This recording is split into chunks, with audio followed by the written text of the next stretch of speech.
고요한 지혜의 숲으로 여러분을 초대합니다. 삶의 소음 속에서 잠시 멈추어 내면의 소리에 귀 기울이는 시간. 이 채널을 통해 전달되는 부처님의 가르침이 여러분의 마음에 평화의 씨앗을 심기를 기원합니다. 이 지혜로운 이야기를 주변의 소중한 이들과 함께 나누고 싶으시다면 공유를 통해 선한 인연을 맺어주세요. 여러분의 구독과 좋아요는 더 많은 분들의 마음에 지혜의 나무가 자랄 수 있도록 물을 주는 것과 같습니다. 이 소중한 나눔에 미리 감사드립니다. 여러분, 혹시 이런 생각해 보신 적 있으신가요? 왜 세상은 늘 불만스러운 것들로 가득 차 보일까? 왜 나의 좋은 점, 그리고 세상의 나아진 모습보다는 아직 해결되지 않은 문제점과 나의 부족한 모습만이 더 크게 보이는 것일까? 오늘 우리는 이 오래된 질문에 대한 답을 찾아 마음의 여행을 떠나보려 합니다. 사실 저 역시 젊은 시절 세상에 대한 불만과 분노가 가득했던 사람이었습니다. 모든 것이 잘못된 것 같았고 모든 것을 뒤엎어야만 직성이 풀릴 것 같았습니다. 아마 출가하지 않았다면 사회에 큰 걱정거리가 되었을지도 모릅니다. 그때의 저는 편협하고 비뚤어진 시선으로 세상을 바라보는 청년이었습니다. 얼마 전 한 젊은 스님이 큰 스님께 토로하는 이야기를 들었습니다. 스님, 절 집안의 오랜 전통들이 때로는 너무 힘들고 불합리하게 느껴집니다. 이것도 바꿔야 하고 저것도 고쳐야 할 것 같습니다. 그 이야기를 듣고 계시던 큰 스님께서는 조용히 미소 지으시며 많은 젊은이들이 듣기 싫어하는 그 유명한 말씀을 하셨습니다. 허허, 나 때는 말이야. 지금보다 훨씬 더 힘들었느니라. 이 말을 들은 젊은 스님의 얼굴에는 실망감이 스쳐 지나갔습니다. 역시 어른들은 현재의 문제를 직시하고 함께 해결책을 찾기보다는 그저 과거의 고생담으로 현재의 불평을 덮으려고만 하시는구나. 아마 이렇게 생각했을 겁니다. 우리 때는 더 힘들었으니 너희는 지금 호강하는 것이다. 그러니 불평하지 말고 잠자코 따르라는 의미로 받아들인 것이죠. 과거의 저였다면 그 젊은 스님의 생각에 100번이고 동조했을 겁니다. 하지만 수행의 길을 걸으며 어른 스님들의 삶을 곁에서 지켜보면서 저는 그 말에 담긴 또 다른 깊은 의미를 깨닫게 되었습니다. 오늘 우리는 바로 이 관점의 전환에 대해 이야기해보고자 합니다. 과거 우리 사회 혹은 우리가 속한 공동체에 100가지의 불편함과 부조리가 있었다고 가정해봅시다. 우리보다 앞서 그 길을 걸었던 기성세대는 그 100가지의 고통을 온몸으로 겪어냈습니다. 그분들의 삶은 그 자체로 투쟁이었고 인내의 시간이었습니다. 그리고 세월이 흘러 지금 우리 앞에는 50가지의 문제만이 남아 있습니다. 나머지 50가지는 어디로 사라졌을까요? 저절로 해결된 것이 아닙니다. 바로 나 때는 마리아라고 말씀하시는 그분들이 당신들의 청춘과 인생을 바쳐 그 50가지의 문제를 해결해 주신 것입니다. 그렇다면 우리는 무엇을 보아야 할까요? 여전히 남아있는 50가지의 문제를 보며 불평하고 분노해야 할까요? 아니면 우리를 위해 50가지의 문제를 해결해 주신 그분들의 노고에 먼저 감사해야 할까요? 저는 어느 순간부터 제 자신에게 묻기 시작했습니다. 왜 너는 항상 해결되지 않은 것만 바라보는가? 이미 나아진 것들에 대해서는 감사할 줄 모르는가? 나 때는 마리아라는 말은 지금은 그때보다 훨씬 나아졌단다라는 뜻이며 그 나아진 세상을 만들기 위해 누군가가 피와 땀을 흘렸다는 증거입니다. 그 말을 들을 때 우리는 반발심부터 가질 것이 아니라 이렇게 대답해 볼 수 있습니다. 아, 그러셨군요. 선배님들께서, 어른들께서 그 험난한 길을 먼저 걸으시며 이만큼이나 세상을 닦아주셨군요. 정말 감사합니다. 덕분에 저희는 100이 아닌 50의 문제만 고민하면 되게 되었습니다. 이제 남아있는 이 50의 문제는 저희 세대가 책임지고 해결하여 다음 세대에게는 더 나은 세상을 물려주겠습니다. 감사함을 모르는 사람에게 진정한 행복이 깃들 수 있을까요? 그리고 감사함을 모르는 사회에 진정한 발전이 있을 수 있을까요? 불평과 비판은 누구나 할 수 있지만 진정한 변화는 감사함의 토대 위에서 남아있는 문제에 대한 책임감을 가질 때 비로소 시작되는 것이 아닐까 생각해 봅니다. 얼마 전 한 40대 직장인분께서 이런 사연을 보내주셨습니다. 한번 들어보시겠습니다. 스님, 안녕하세요. 불교에는 전혀 관심이 없던 제가 우연히 스님의 불교 심리학 강의를 듣고 큰 감명을 받았습니다. 불교는 배우는 것이 아니라 물드는 것이라는 말씀에 깊이 공감했습니다. 저는 평소 스스로가 어리석고 화가 많으며 질투심 또한 강하다고 생각했습니다. 그런 제 모습이 결국 어딘가에 잘못 물든 결과일 수 있겠다는 생각에 마음이 한결 편안해졌습니다. 이제는 좋은 것에 물들어보자는 다짐으로 스님의 강의를 꾸준히 듣고 주변의 좋은 사람들과 가까이 하려 노력하고 있습니다. 그런데 생각처럼 잘 되지 않습니다. 강의를 들을 때나 혼자 있을 때는 무엇이든 할 수 있을 것 같고 마음도 평온하지만 막상 사람들을 만나면 저도 모르게 나쁜 점부터 보이고 상대를 저울질하는 제 오랜 습관이 불쑥 튀어나옵니다. 그런 제 모습이 너무나 밉고 실망스럽습니다. 스님의 가르침을 듣고도 변하지 않는 제 자신을 보면 저는 결국 바뀔 수 없는 고집세고 어리석은 사람인 걸까요? 이 질문은 제가 젊은 시절 저의 큰 스님께 드렸던 질문과 정확히 똑같습니다. 스님, 왜 저는 아무리 공부를 해도 이 고약한 성격이 바뀌지 않는 걸까요? 그러자 큰 스님께서 제게 이렇게 되물으셨습니다. 너는 왜 바뀌지 않은 것만 보느냐? 내가 바뀐 것은 무엇인지 한번 말해보아라.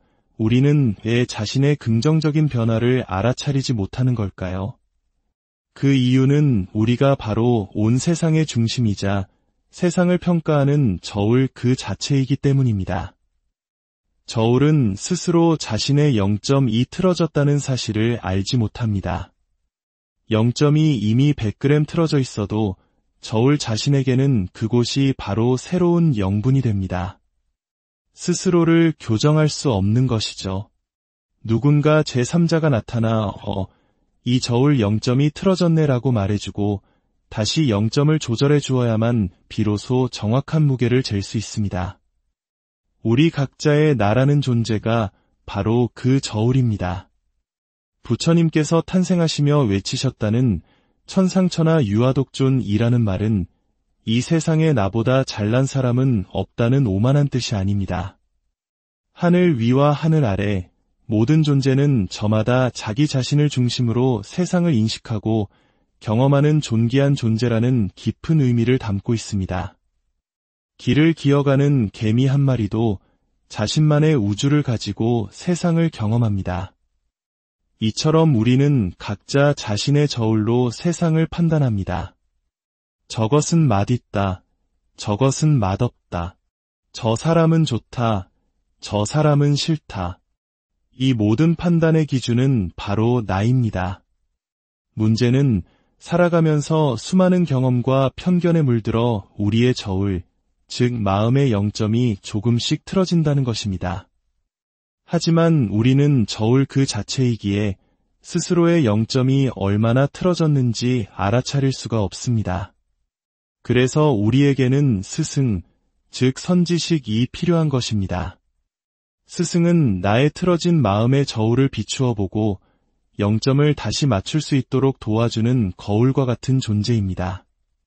스님, 저는 이 세상을 이렇게 보고 있는데 이것이 맞습니까?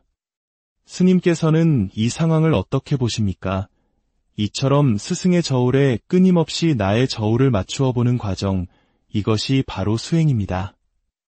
이 과정을 통해 우리의 저울은 분명히 조금씩 교정되고 있습니다. 여러분은 이 공부를 시작하기 전과 비교해 엄청나게 많이 바뀌셨습니다. 적어도 몸이 내가 아니다. 생각은 내가 아니라 내 앞에 떠오르는 현상일 뿐이다. 생각은 실체가 없기에 그 무게는 0g이다. 와 같은 부처님의 위대한 가르침을 마음 한편에 품게 되셨습니다. 이것은 결코 작은 변화가 아닙니다. 하지만 우리는 스스로의 변화를 보지 못하고 여전히 왜 나는 발전이 없는가라고 조급해합니다. 오늘 제가 여러분께 들려드리고 싶은 이야기는 바로 이 조급함에 대한 부처님의 가르침입니다. 부처님의 전생 이야기를 모아놓은 본생경에 등장하는 원숭이 이야기입니다. 어느 동산지기가 새로 심은 어린 묘목들에게 물을 주는 일을 동산에 사는 원숭이들에게 맡겼습니다. 그는 원숭이 대장에게 신신당부했습니다. 나무마다 필요한 물의 양이 다르니 물을 알맞게 주는 것이 아주 중요하다. 원숭이 대장은 부하들을 모아놓고 명령했습니다. 동산지기의 말대로 나무들에게 물을 주어라. 뿌리가 깊은 나무에는 물을 많이 주고 뿌리가 얕은 나무에는 물을 적게 주어야 한다. 한 똑똑한 부하 원숭이가 물었습니다. 대장님, 나무의 뿌리가 깊은지 얕은지는 어떻게 알 수 있습니까? 그러자 원숭이 대장이 아주 명쾌하게 답했습니다. 이 어리석은 놈아, 나무를 뽑아보면 알지 않느냐. 그날 이후 원숭이들은 매일같이 묘목을 뽑아 뿌리의 길이를 확인한 뒤 다시 심고 물을 주었습니다. 그 결과가 어떠했겠습니까? 동산의 모든 묘목은 결국 뿌리를 내리지 못하고 전부 말라 죽고 말았습니다. 여러분, 이 이야기가 무엇을 비유하는지 아시겠습니까? 동산에 심어진 어린 묘목은 바로 우리 마음에 싹튼 깨달음의 씨앗입니다. 처음 부처님의 가르침을 듣고 그렇구나 하고 무릎을 치는 그 순간 우리 마음밭에 작은 묘목 하나가 심어지는 것입니다. 이 묘목이 스스로 살아남기 위해서는 땅속 깊이 뿌리를 내려야 합니다. 뿌리는 바로 수행의 힘, 즉 꾸준한 실천과 공부의 힘입니다. 그리고 묘목이 뿌리를 내릴 때까지 계속 주어야 하는 물은 바로 부처님의 가르침을 끊임없이 듣고 기억하며 마음에 새기는 법문입니다. 그런데 우리는 어떻습니까? 마음밭에 깨달음의 묘목을 심어놓고 그것이 뿌리 내리기를 기다리지 못합니다. 원숭이처럼 매일같이 그 묘목을 뽑아보며 확인하려 듭니다. 내 공부가 얼마나 깊어졌지? 나는 얼마나 변했지? 왜 아직도 화가 나지? 이렇게 스스로를 시험하고 확인하려는 조급한 마음이 오히려 깨달음의 뿌리가 내리는 것을 방해하고 있는 것입니다. 공부에 진전이 없는 것이 아니라 스스로 그 진전을 가로막고 있는 셈입니다. 공부의 깊이는 땅속의 뿌리와 같아서 겉으로 보이지 않습니다. 나의 저울이 얼마나 교정되었는지는 나 자신도 알 수 없습니다. 우리가 할 일은 그저 묵묵히 꾸준히 물을 주는 것뿐입니다. 부처님의 가르침을 계속 듣고 새기고 삶 속에서 실천하려 노력하는 것, 그 시간을 인내하며 기다리는 것입니다. 이것을 점수, 즉 점진적인 수행이라고 합니다. 어떤 분들은 묻습니다. 스님, 그럼 이 수행은 대체 언제까지 해야 합니까? 경전을 보면 부처님께서 어떤 제자에게 너는 앞으로 수억 겁 뒤에 부처가 될 것이다라고 예언하시는 장면이 나옵니다. 겁이란 헤아릴 수 없이 긴 시간을 의미합니다. 이 말을 들으면 얼마나 막막하고 절망스러울까요? 하지만 저는 이 말씀의 의미를 이렇게 이해합니다. 만약 우리가 동쪽으로 가야 하는데 평생을 서쪽으로 걸어왔다고 상상해 봅시다. 서쪽으로 100km를 왔다면 다시 동쪽으로 가기 위해서는 먼저 왔던 길 100km를 되돌아가야만 비로소 출발점에 설 수 있습니다. 우리가 깨달음을 얻기까지 그토록 오랜 시간이 걸리는 이유는 우리가 그보다 훨씬 더 오랜 시간 동안 어리석음 속에서 살아왔기 때문입니다. 중요한 것은 지금 이 순간 내가 길을 잘못 들었구나라고 알아차리고 멈추어 서서 동쪽으로 몸을 돌리는 것입니다. 그 방향을 전환하는 순간 우리는 이미 깨달음의 길 위에 서 있는 것입니다. 비록 출발점까지 돌아가는 길이 멀고 때로는 내가 여전히 서쪽 땅을 걷고 있는 것처럼 느껴질지라도 조급해하지 마십시오. 방향만 올바르다면 우리는 한 걸음 한 걸음 분명히 빛을 향해 나아가고 있습니다. 여러분은 이미 변하고 있습니다. 여러분의 마음밭에서는 깨달음의 나무가 조용히 그리고 깊게 뿌리를 내리고 있습니다. 그것을 뽑아서 확인하려 하지 마시고 그저 믿고 기다리며 꾸준히 지혜의 물을 주십시오. 여러분의 수행의 여정이 조급함이 아닌 평화로운 기다림으로 가득하기를. 그리하여 마침내 여러분 각자의 마음밭에 크고 아름다운 보리수나무가 그늘을 들이우기를 고요한 지혜의 숲으로 여러분을 초대합니다. 삶의 소음 속에서 잠시 멈추어 내면의 소리에 귀 기울이는 시간. 이 채널을 통해 전달되는 부처님의 가르침이 여러분의 마음에 평화의 씨앗을 심기를 기원합니다. 이 지혜로운 이야기를 주변의 소중한 이들과 함께 나누고 싶으시다면 공유를 통해 선한 인연을 맺어주세요. 여러분의 구독과 좋아요는 더 많은 분들의 마음에 지혜의 나무가 자랄 수 있도록 물을 주는 것과 같습니다. 이 소중한 나눔에 미리 감사드립니다. 여러분, 혹시 이런 생각해 보신 적 있으신가요? 왜 세상은 늘 불만스러운 것들로 가득 차 보일까? 왜 나의 좋은 점, 그리고 세상의 나아진 모습보다는 아직 해결되지 않은 문제점과 나의 부족한 모습만이 더 크게 보이는 것일까? 오늘 우리는 이 오래된 질문에 대한 답을 찾아 마음의 여행을 떠나보려 합니다. 사실 저 역시 젊은 시절 세상에 대한 불만과 분노가 가득했던 사람이었습니다. 모든 것이 잘못된 것 같았고 모든 것을 뒤엎어야만 직성이 풀릴 것 같았습니다. 아마 출가하지 않았다면 사회에 큰 걱정거리가 되었을지도 모릅니다. 그때의 저는 편협하고 비뚤어진 시선으로 세상을 바라보는 청년이었습니다. 얼마 전 한 젊은 스님이 큰 스님께 토로하는 이야기를 들었습니다.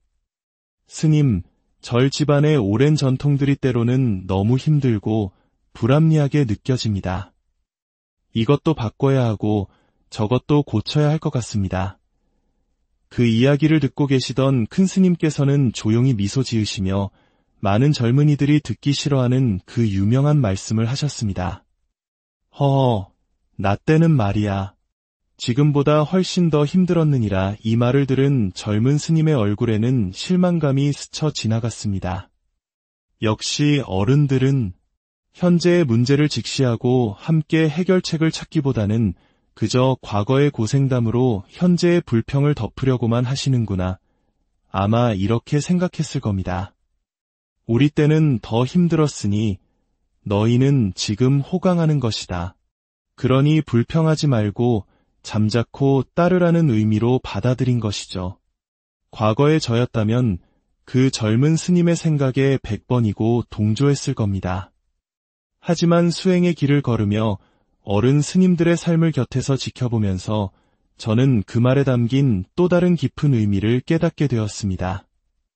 오늘 우리는 바로 이 관점의 전환에 대해 이야기해보고자 합니다. 과거 우리 사회 혹은 우리가 속한 공동체에 100가지의 불편함과 부조리가 있었다고 가정해봅시다. 우리보다 앞서 그 길을 걸었던 기성세대는 그 100가지의 고통을 온몸으로 겪어냈습니다. 그분들의 삶은 그 자체로 투쟁이었고 인내의 시간이었습니다. 그리고 세월이 흘러 지금 우리 앞에는 50가지의 문제만이 남아 있습니다. 나머지 50가지는 어디로 사라졌을까요? 저절로 해결된 것이 아닙니다. 바로 나 때는 마리아라고 말씀하시는 그분들이 당신들의 청춘과 인생을 바쳐 그 신가지의 문제를 해결해 주신 것입니다. 그렇다면 우리는 무엇을 보아야 할까요? 여전히 남아있는 신가지의 문제를 보며 불평하고 분노해야 할까요? 아니면 우리를 위해 신가지의 문제를 해결해 주신 그분들의 노고에 먼저 감사해야 할까요? 저는 어느 순간부터 제 자신에게 묻기 시작했습니다.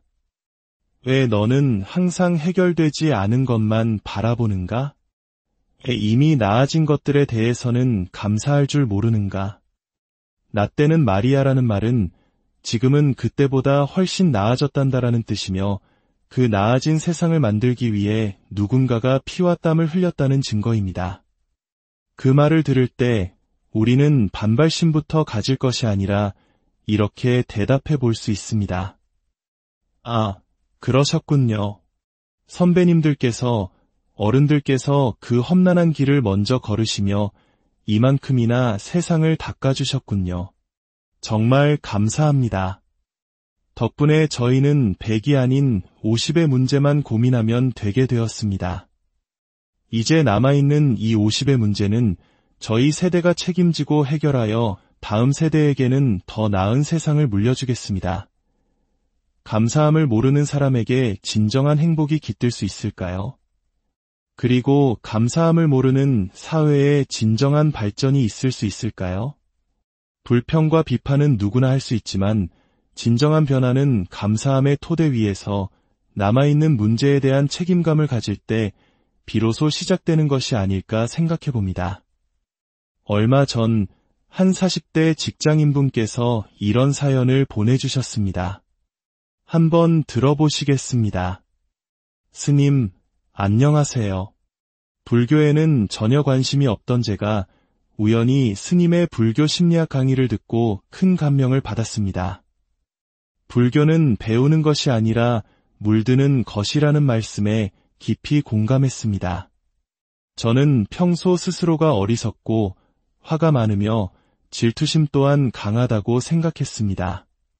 그런 제 모습이 결국 어딘가에 잘못 물든 결과일 수 있겠다는 생각에 마음이 한결 편안해졌습니다. 이제는 좋은 것에 물들어보자는 다짐으로 스님의 강의를 꾸준히 듣고 주변의 좋은 사람들과 가까이 하려 노력하고 있습니다. 그런데 생각처럼 잘 되지 않습니다. 강의를 들을 때나 혼자 있을 때는 무엇이든 할 수 있을 것 같고 마음도 평온하지만 막상 사람들을 만나면 저도 모르게 나쁜 점부터 보이고 상대를 저울질하는 제 오랜 습관이 불쑥 튀어나옵니다. 그런 제 모습이 너무나 밉고 실망스럽습니다. 스님의 가르침을 듣고도 변하지 않는 제 자신을 보면 저는 결국 바뀔 수 없는 고집세고 어리석은 사람인 걸까요? 이 질문은 제가 젊은 시절 저의 큰 스님께 드렸던 질문과 정확히 똑같습니다. 스님, 왜 저는 아무리 공부를 해도 이 고약한 성격이 바뀌지 않는 걸까요? 그러자 큰 스님께서 제게 이렇게 되물으셨습니다. 너는 왜 바뀌지 않은 것만 보느냐? 내가 바뀐 것은 무엇인지 한번 말해보아라. 우리는 왜 자신의 긍정적인 변화를 알아차리지 못하는 걸까요? 그 이유는 우리가 바로 온 세상의 중심이자 세상을 평가하는 저울 그 자체이기 때문입니다. 저울은 스스로 자신의 0.2 틀어졌다는 사실을 알지 못합니다. 0.2 이미 100g 틀어져 있어도 저울 자신에게는 그곳이 바로 새로운 0분이 됩니다. 스스로를 교정할 수 없는 것이죠. 누군가 제3자가 나타나 이 저울 0.2 틀어졌네라고 말해주고 다시 0점을 조절해 주어야만 비로소 정확한 무게를 잴 수 있습니다. 우리 각자의 나라는 존재가 바로 그 저울입니다. 부처님께서 탄생하시며 외치셨다는 천상천하 유아독존이라는 말은 이 세상에 나보다 잘난 사람은 없다는 오만한 뜻이 아닙니다. 하늘 위와 하늘 아래 모든 존재는 저마다 자기 자신을 중심으로 세상을 인식하고 경험하는 존귀한 존재라는 깊은 의미를 담고 있습니다. 길을 기어가는 개미 한 마리도 자신만의 우주를 가지고 세상을 경험합니다. 이처럼 우리는 각자 자신의 저울로 세상을 판단합니다. 저것은 맛있다. 저것은 맛없다. 저 사람은 좋다. 저 사람은 싫다. 이 모든 판단의 기준은 바로 나입니다. 문제는 살아가면서 수많은 경험과 편견에 물들어 우리의 저울, 즉 마음의 영점이 조금씩 틀어진다는 것입니다. 하지만 우리는 저울 그 자체이기에 스스로의 영점이 얼마나 틀어졌는지 알아차릴 수가 없습니다. 그래서 우리에게는 스승, 즉 선지식이 필요한 것입니다. 스승은 나의 틀어진 마음의 저울을 비추어 보고 영점을 다시 맞출 수 있도록 도와주는 거울과 같은 존재입니다. 스님, 저는 이 세상을 이렇게 보고 있는데 이것이 맞습니까? 스님께서는 이 상황을 어떻게 보십니까? 이처럼 스승의 저울에 끊임없이 나의 저울을 맞추어 보는 과정, 이것이 바로 수행입니다. 이 과정을 통해 우리의 저울은 분명히 조금씩 교정되고 있습니다. 여러분은 이 공부를 시작하기 전과 비교해 엄청나게 많이 바뀌셨습니다. 적어도 몸이 내가 아니다. 생각은 내가 아니라 내 앞에 떠오르는 현상일 뿐이다. 생각은 실체가 없기에 그 무게는 0g이다. 와 같은 부처님의 위대한 가르침을 마음 한편에 품게 되셨습니다. 이것은 결코 작은 변화가 아닙니다. 하지만 우리는 스스로의 변화를 보지 못하고 여전히 왜 나는 발전이 없는가라고 조급해합니다. 오늘 제가 여러분께 들려드리고 싶은 이야기는 바로 이 조급함에 대한 부처님의 가르침입니다. 부처님의 전생 이야기를 모아놓은 본생경에 등장하는 원숭이 이야기입니다. 어느 동산지기가 새로 심은 어린 묘목들에게 물을 주는 일을 동산에 사는 원숭이들에게 맡겼습니다. 그는 원숭이 대장에게 신신당부했습니다. 나무마다 필요한 물의 양이 다르니 물을 알맞게 주는 것이 아주 중요하다. 원숭이 대장은 부하들을 모아놓고 명령했습니다. 동산지기의 말대로 나무들에게 물을 주어라. 뿌리가 깊은 나무에는 물을 많이 주고 뿌리가 얕은 나무에는 물을 적게 주어야 한다. 한 똑똑한 부하 원숭이가 물었습니다.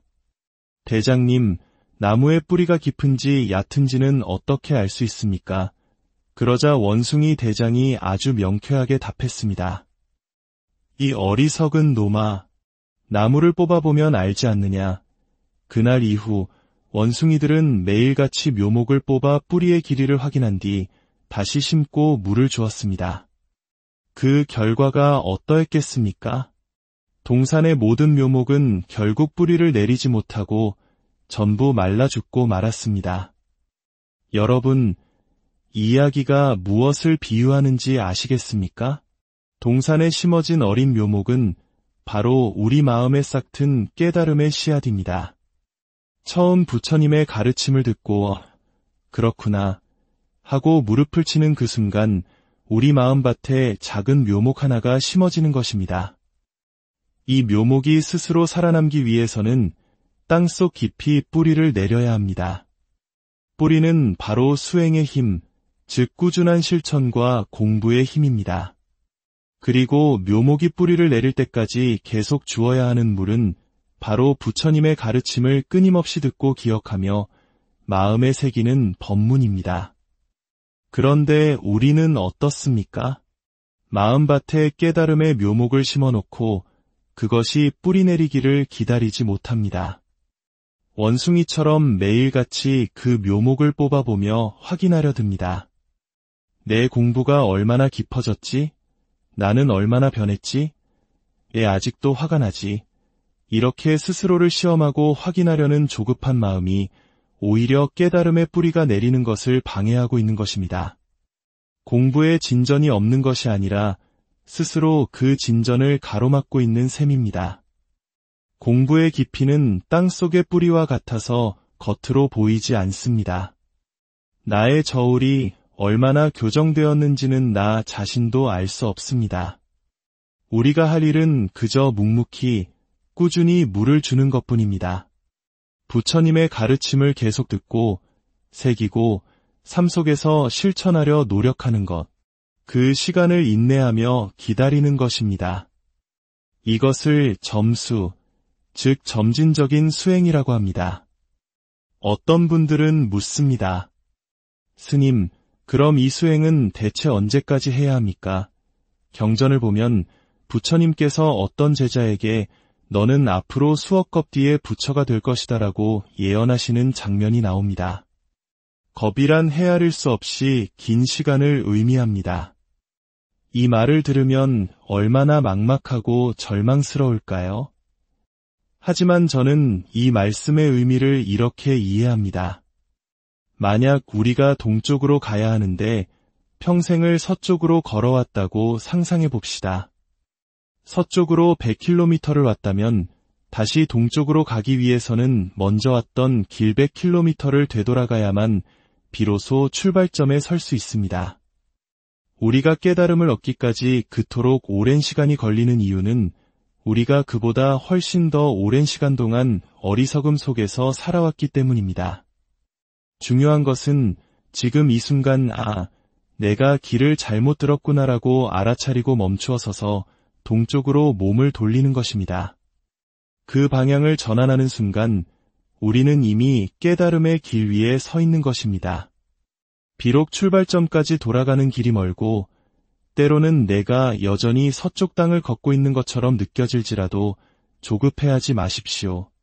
방향만 올바르다면 우리는 한 걸음 한 걸음 분명히 빛을 향해 나아가고 있습니다. 여러분은 이미 변하고 있습니다.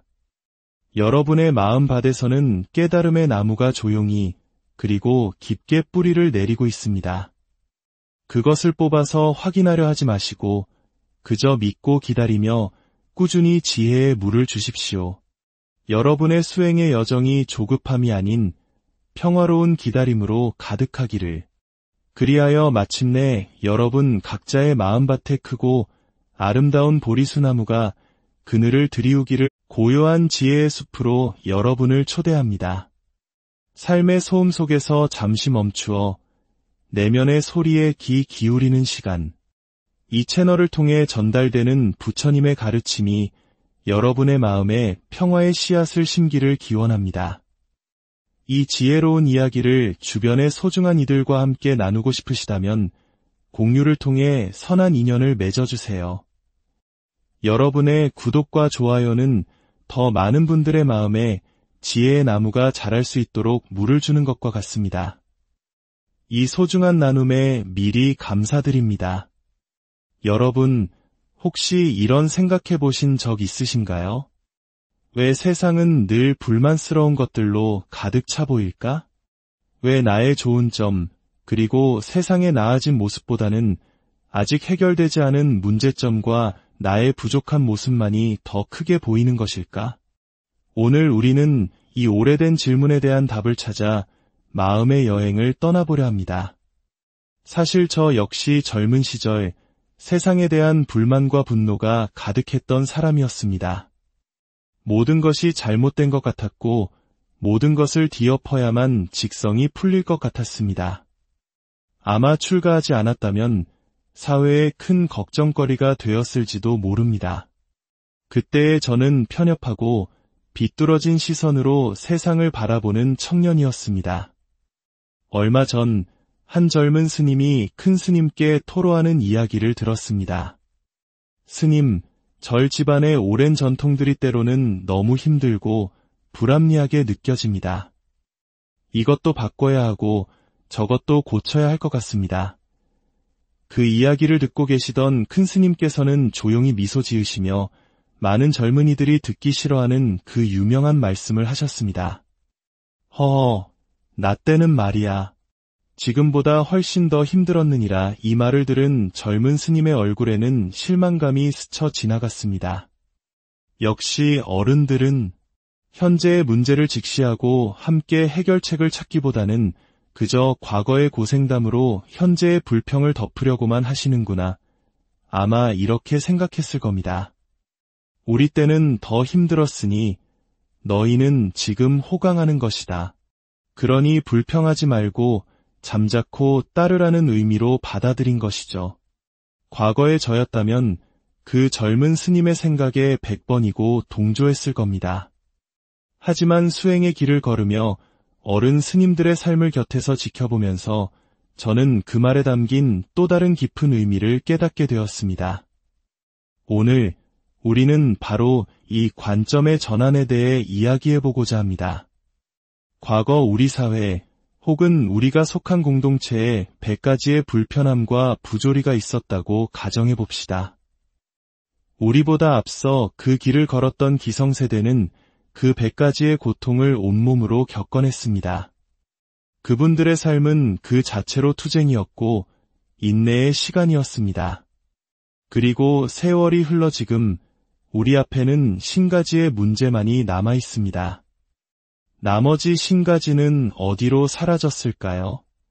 저절로 해결된 것이 아닙니다. 바로 나 때는 마리아라고 말씀하시는 그분들이 당신들의 청춘과 인생을 바쳐 그 50가지의 문제를 해결해 주신 것입니다. 그렇다면 우리는 무엇을 보아야 할까요?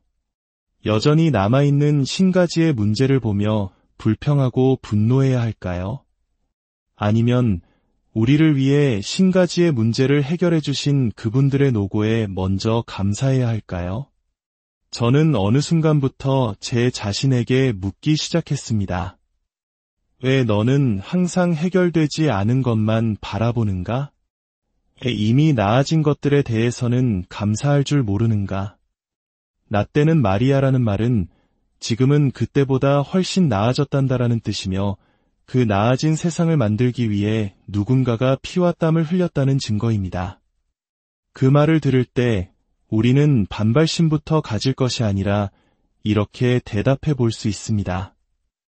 아, 그러셨군요. 선배님들께서, 어른들께서 그 험난한 길을 먼저 걸으시며 이만큼이나 세상을 닦아주셨군요. 정말 감사합니다. 덕분에 저희는 100이 아닌 50의 문제만 고민하면 되게 되었습니다. 이제 남아있는 이 50의 문제는 저희 세대가 책임지고 해결하여 다음 세대에게는 더 나은 세상을 물려주겠습니다. 감사함을 모르는 사람에게 진정한 행복이 깃들 수 있을까요? 그리고 감사함을 모르는 사회에 진정한 발전이 있을 수 있을까요? 불평과 비판은 누구나 할 수 있지만 진정한 변화는 감사함의 토대 위에서 남아있는 문제에 대한 책임감을 가질 때 비로소 시작되는 것이 아닐까 생각해 봅니다. 얼마 전 한 40대 직장인분께서 이런 사연을 보내주셨습니다. 한번 들어보시겠습니다. 스님, 안녕하세요. 불교에는 전혀 관심이 없던 제가 우연히 스님의 불교 심리학 강의를 듣고 큰 감명을 받았습니다.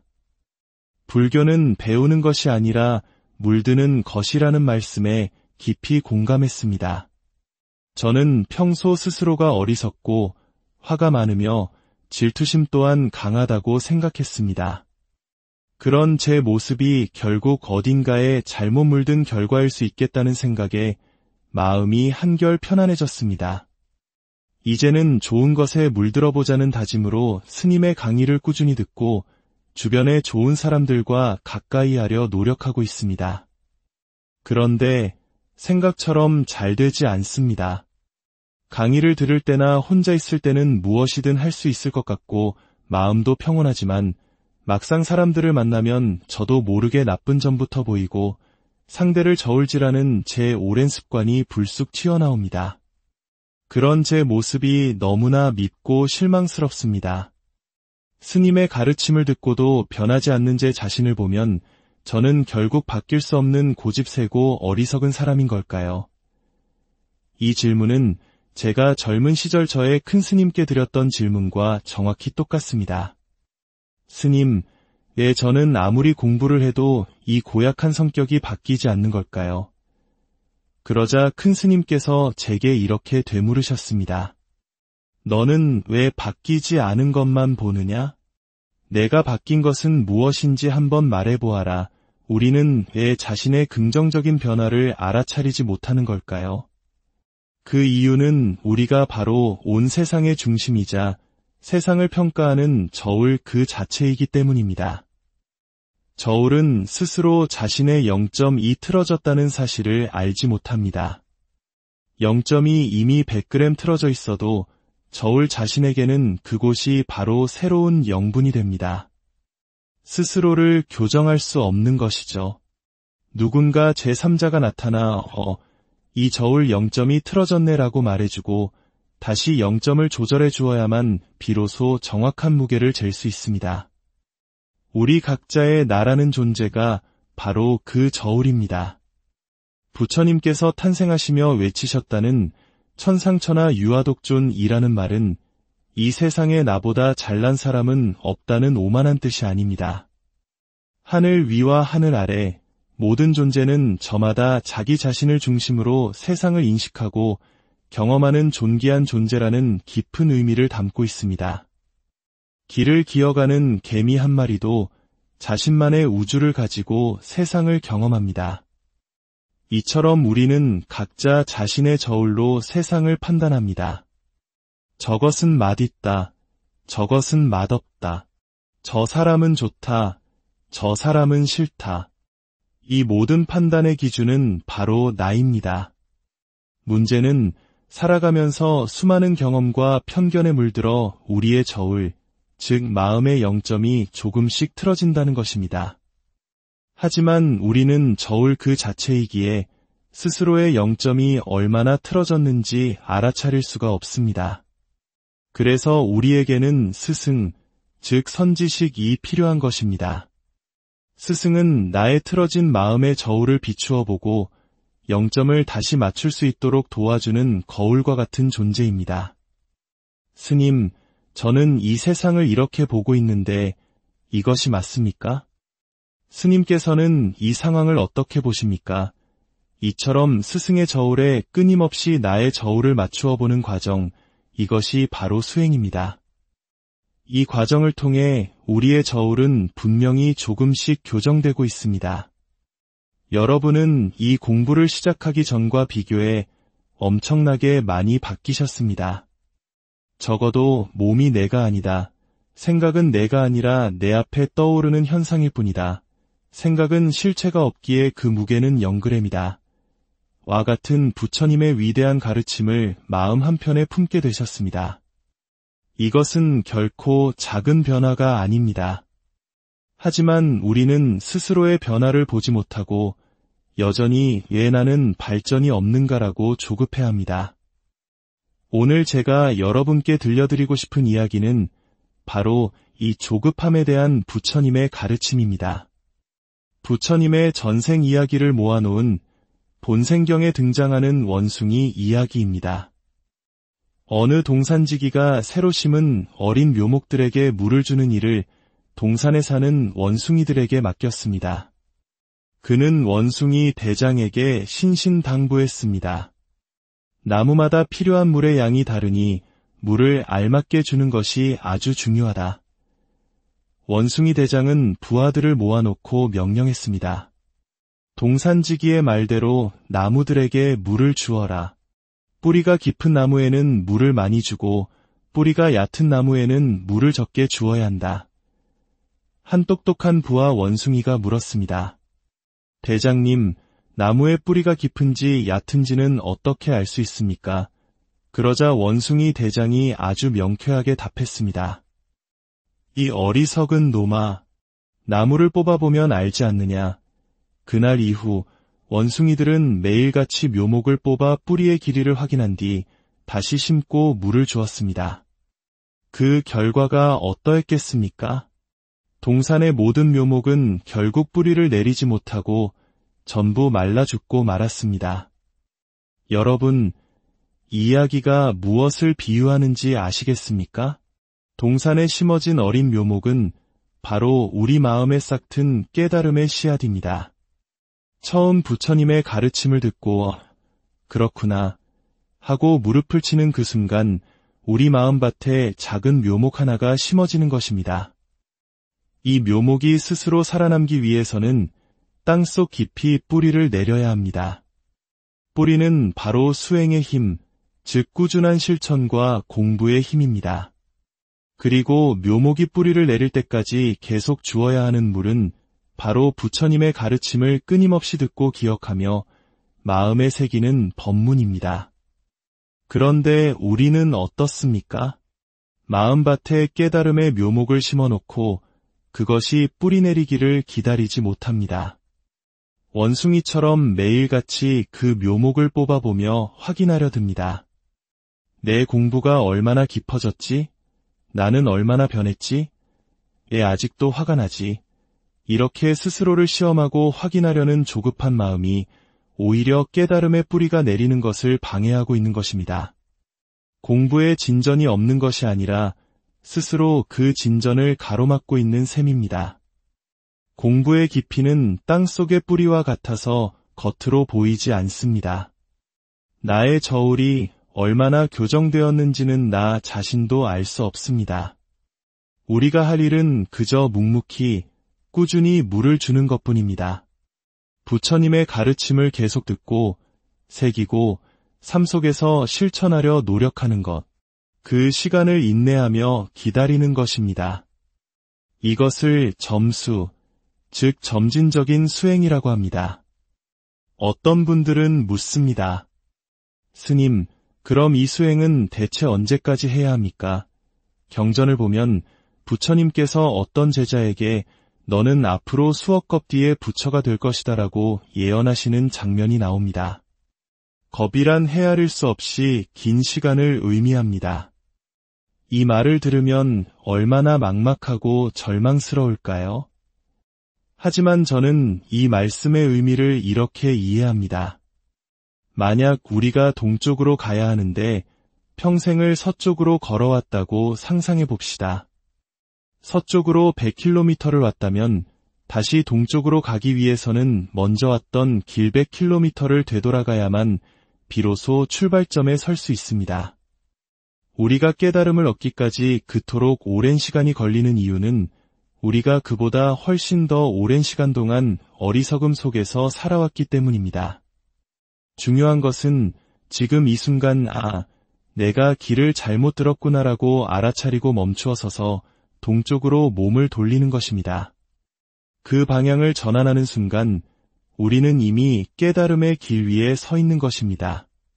비록 출발점까지 돌아가는 길이 멀고 때로는 내가 여전히 서쪽 땅을 걷고 있는 것처럼 느껴질지라도 조급해하지 마십시오. 방향만 올바르다면 우리는 한 걸음 한 걸음 분명히 빛을 향해 나아가고 있습니다. 여러분은 이미 변하고 있습니다. 여러분의 마음밭에서는 깨달음의 나무가 조용히 그리고 깊게 뿌리를 내리고 있습니다. 그것을 뽑아서 확인하려 하지 마시고 그저 믿고 기다리며 꾸준히 지혜의 물을 주십시오. 여러분의 수행의 여정이 조급함이 아닌 평화로운 기다림으로 가득하기를. 그리하여 마침내 여러분 각자의 마음밭에 크고 아름다운 보리수나무가 그늘을 들이우기를 고요한 지혜의 숲으로 여러분을 초대합니다. 삶의 소음 속에서 잠시 멈추어 내면의 소리에 귀 기울이는 시간. 이 채널을 통해 전달되는 부처님의 가르침이 여러분의 마음에 평화의 씨앗을 심기를 기원합니다. 이 지혜로운 이야기를 주변의 소중한 이들과 함께 나누고 싶으시다면 공유를 통해 선한 인연을 맺어주세요. 여러분의 구독과 좋아요는 더 많은 분들의 마음에 지혜의 나무가 자랄 수 있도록 물을 주는 것과 같습니다. 이 소중한 나눔에 미리 감사드립니다. 여러분, 혹시 이런 생각해 보신 적 있으신가요? 왜 세상은 늘 불만스러운 것들로 가득 차 보일까? 왜 나의 좋은 점, 그리고 세상의 나아진 모습보다는 아직 해결되지 않은 문제점과 나의 부족한 모습만이 더 크게 보이는 것일까? 오늘 우리는 이 오래된 질문에 대한 답을 찾아 마음의 여행을 떠나보려 합니다. 사실 저 역시 젊은 시절 세상에 대한 불만과 분노가 가득했던 사람이었습니다. 모든 것이 잘못된 것 같았고 모든 것을 뒤엎어야만 직성이 풀릴 것 같았습니다. 아마 출가하지 않았다면 사회에 큰 걱정거리가 되었을지도 모릅니다. 그때의 저는 편협하고 비뚤어진 시선으로 세상을 바라보는 청년이었습니다.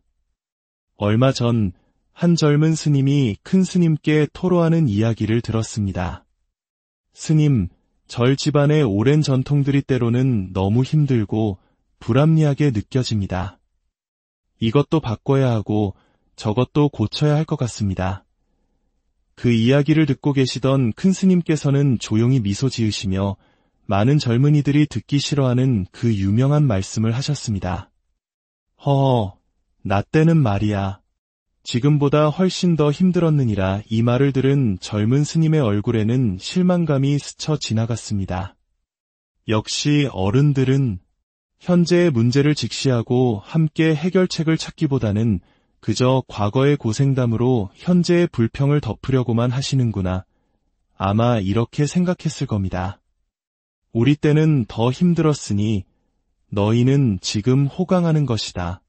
그러니 불평하지 말고 잠자코 따르라는 의미로 받아들인 것이죠. 과거의 저였다면 그 젊은 스님의 생각에 100번이고 동조했을 겁니다. 하지만 수행의 길을 걸으며 어른 스님들의 삶을 곁에서 지켜보면서 저는 그 말에 담긴 또 다른 깊은 의미를 깨닫게 되었습니다. 오늘 우리는 바로 이 관점의 전환에 대해 이야기해보고자 합니다.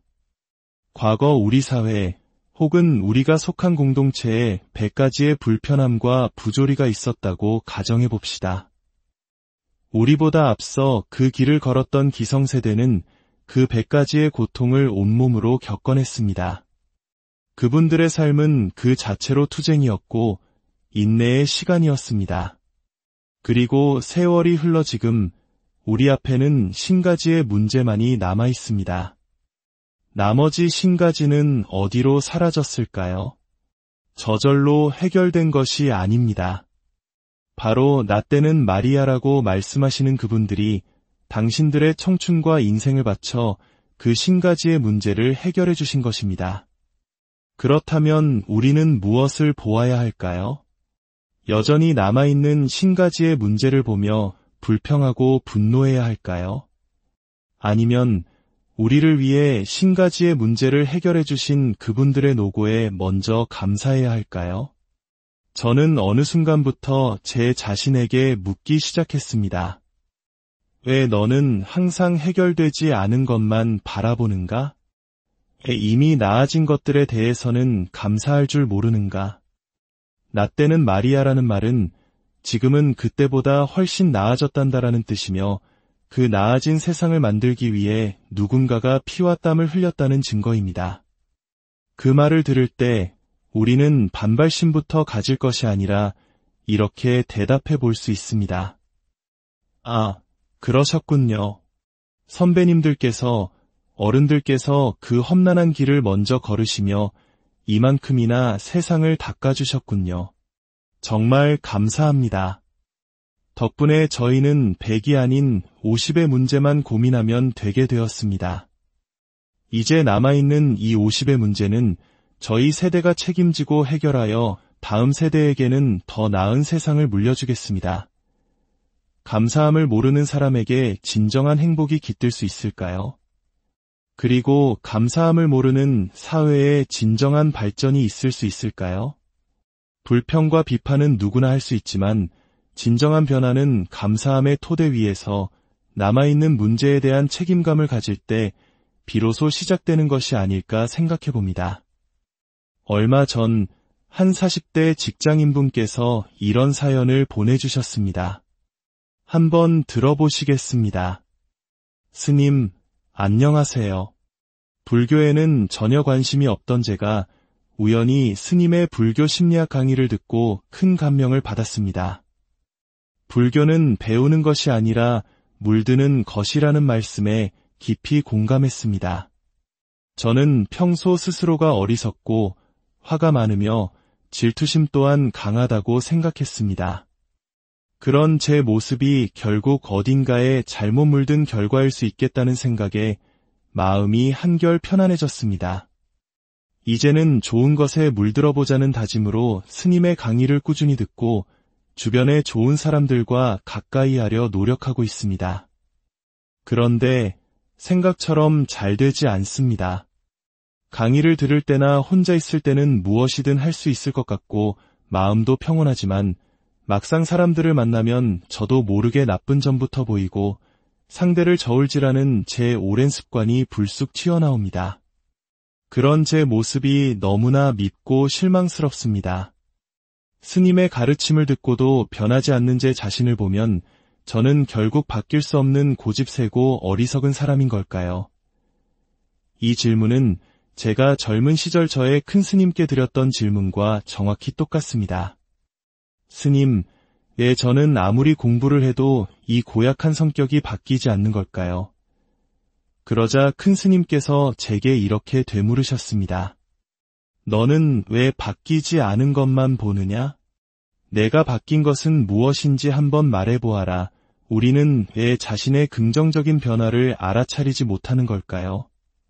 그 이유는 우리가 바로 온 세상의 중심이자 세상을 평가하는 저울 그 자체이기 때문입니다. 저울은 스스로 자신의 0.2 틀어졌다는 사실을 알지 못합니다. 0.2 이미 100g 틀어져 있어도 저울 자신에게는 그곳이 바로 새로운 영분이 됩니다. 스스로를 교정할 수 없는 것이죠. 누군가 제3자가 나타나 이 저울 0.2 틀어졌네 라고 말해주고 다시 0점을 조절해 주어야만 비로소 정확한 무게를 잴 수 있습니다. 우리 각자의 나라는 존재가 바로 그 저울입니다. 부처님께서 탄생하시며 외치셨다는 천상천하 유아독존이라는 말은 이 세상에 나보다 잘난 사람은 없다는 오만한 뜻이 아닙니다. 하늘 위와 하늘 아래 모든 존재는 저마다 자기 자신을 중심으로 세상을 인식하고 경험하는 존귀한 존재라는 깊은 의미를 담고 있습니다. 길을 기어가는 개미 한 마리도 자신만의 우주를 가지고 세상을 경험합니다. 이처럼 우리는 각자 자신의 저울로 세상을 판단합니다. 저것은 맛있다. 저것은 맛없다. 저 사람은 좋다. 저 사람은 싫다. 이 모든 판단의 기준은 바로 나입니다. 문제는 살아가면서 수많은 경험과 편견에 물들어 우리의 저울, 즉 마음의 0점이 조금씩 틀어진다는 것입니다. 하지만 우리는 저울 그 자체이기에 스스로의 0점이 얼마나 틀어졌는지 알아차릴 수가 없습니다. 그래서 우리에게는 스승, 즉 선지식이 필요한 것입니다. 스승은 나의 틀어진 마음의 저울을 비추어 보고 0점을 다시 맞출 수 있도록 도와주는 거울과 같은 존재입니다. 스님, 저는 이 세상을 이렇게 보고 있는데 이것이 맞습니까? 스님께서는 이 상황을 어떻게 보십니까? 이처럼 스승의 저울에 끊임없이 나의 저울을 맞추어 보는 과정, 이것이 바로 수행입니다. 이 과정을 통해 우리의 저울은 분명히 조금씩 교정되고 있습니다. 여러분은 이 공부를 시작하기 전과 비교해 엄청나게 많이 바뀌셨습니다. 적어도 몸이 내가 아니다. 생각은 내가 아니라 내 앞에 떠오르는 현상일 뿐이다. 생각은 실체가 없기에 그 무게는 0g이다. 와 같은 부처님의 위대한 가르침을 마음 한편에 품게 되셨습니다. 이것은 결코 작은 변화가 아닙니다. 하지만 우리는 스스로의 변화를 보지 못하고 여전히 왜 나는 발전이 없는가라고 조급해합니다. 오늘 제가 여러분께 들려드리고 싶은 이야기는 바로 이 조급함에 대한 부처님의 가르침입니다. 부처님의 전생 이야기를 모아놓은 본생경에 등장하는 원숭이 이야기입니다. 어느 동산지기가 새로 심은 어린 묘목들에게 물을 주는 일을 동산에 사는 원숭이들에게 맡겼습니다. 그는 원숭이 대장에게 신신당부했습니다. 나무마다 필요한 물의 양이 다르니 물을 알맞게 주는 것이 아주 중요하다. 원숭이 대장은 부하들을 모아놓고 명령했습니다. 동산지기의 말대로 나무들에게 물을 주어라. 뿌리가 깊은 나무에는 물을 많이 주고 뿌리가 얕은 나무에는 물을 적게 주어야 한다. 한 똑똑한 부와 원숭이가 물었습니다. 대장님, 나무의 뿌리가 깊은지 얕은지는 어떻게 알 수 있습니까? 그러자 원숭이 대장이 아주 명쾌하게 답했습니다. 이 어리석은 놈아, 나무를 뽑아보면 알지 않느냐.